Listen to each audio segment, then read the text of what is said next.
حضرت عبدالله ابن عباس یو روایت را نقل کوي د پیغمبر علیه السلام.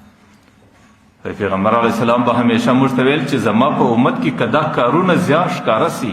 نو هغې به نتیجه په خپلو سترګو دستي وویني. په هغې کې به اول موږ ته دا ویل چې کله زما په امت کې مجاهدین په مال غنیمت کې خیانت روان کړي د هغې نتیجه به دستي دا امت ویني. هغه به دا چې د دشمن د زړه څه به د دوی رعب د دوی پر زړو به د دشمن رعب راځي. بس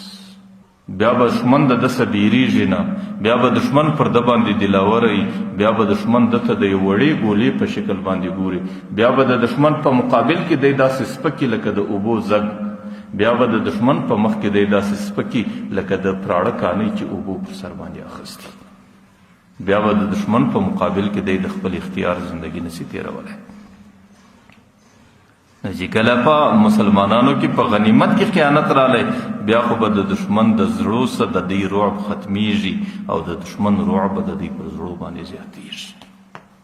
او دویم به دا ویل چې کله زما په امت کې بې حیایي او زناکاري شروع سي بیا به ټول قوم د هغې سزا ویني.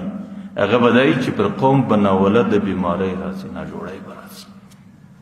چې د هغې نمونه به د دوی پلرونو نه یې اورېدلي، نیکهګانو به یې نمونه نه یې اورېدلي. بیا به پر قوم په دغه بیماریو په دغه مرضو کې راځي. بیا به په هغې کې حیران چې اوس موږ پر کومه ولاړ شو، د دې علاج څنګه ته راشو. تاسو داسې لږ د امت پر حالاتو باندې سرسري په خپل فکر کې نظر واچوئ چې نن د امت حیا کوم حال ته رسېدلې ده او د امت بدعملي د زنا په شکل کوم حال ته رسېدلې ده. لیکن پر هغې باندې کمې بیماری دي. یو ورځ وایي کرونا وایرس دی، یو ورځ وایي کانګو وایرس دی، یو ورځ وایي ډینګي وایرس دی، یو ورځ وایي پلان وایرس دی چې نه د زموږ پلرو د دې نومونه اورېدلي، نه زموږ نیکهګانو اورېدلي، نه په مخکینی قومونو کې د دې خبرې وجود ولرو.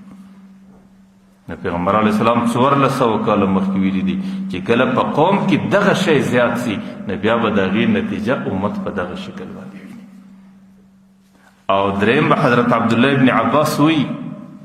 چې کله په یو قوم کې په ناپ او په تاله کې کمی روان سي چې کوم څوک په ترازو باندې تلل کوي هغې په خپل ترازو کې خیانت کوي، دکاندار په خپله دکانداري کې خیانت کوي چې کوم عیبجن شی هغه په بې عیبه شکل باندې خرڅوي، او د هغه رقم په کوم څوک چې په ګزانه باندې ناف کوي هغې په خپله ګزانه کې کمی کوي، او کوم څوک چې په پیمانه باندې خرڅي هغې په خپله پیمانه کې خرڅي. نو بیا به الله تعالی د دوی رزق کموي، الله تعالی به پر دوی باندې بارانونه د اسمانه څه ودروي، الله تعالی به پر دوی باندې ګرانۍ مسلطې کړي، الله تعالی به پر دوی باندې مشکلات مسلط کړي. یو ورځ به یو شی ګران، بل ورځ بل شی ګران، یو ورځ یو شی دروند، بل ورځ بل شی دروند. یو سړی به د عیال په نفقه پورې حاریاني چې الله د عیال نفقه څنګه ورسوي، حالانکه د الله په خزانو کې کمی نه وي، حالانکه د الله په قدرت کې کمی نه وي، حالانکه الله د دې رزق د پوره کولو څخه عاجز نه دی، لیکن د الله تعالی ترتیب داسې دی چې د عمل دپاره نتیجه الله ښکاره کوي. کمی ماوته شروع کړی دی الله یې نتیجه هم پر ماوته باندې دستیږي. او څلورم عمل حضرت عبدالله ابن عباس وی چې کله د انسانانو په مابین کې ناحقه فیصلې سي الله تعالی د فیصلو دپاره قرآن راستولی دی، الله د فیصلو دپاره شریعت راستولی دی، الله د فیصلو دپاره قرآني نظام یې دی او اسلامی قانون یې برابر کړی دی. لیکن چې د قوم فیصلې پر خانانو سوې، د قوم فیصلې پر ملکانو باندې سوې، د قوم فیصلې پر مشرانو پر قومي مشرانو باندې سولې، بیا به الله تعالی په هغې معاشره کې نتیجه د قتلونو په شکل باندې زیاتوي، بیا به په هغې کې حرج زیاتېږي. یو صحابي ورته وایي حرج څه معنا د پیغمبر علیه السلام وایي د امت کې به قتل به زیاتېږي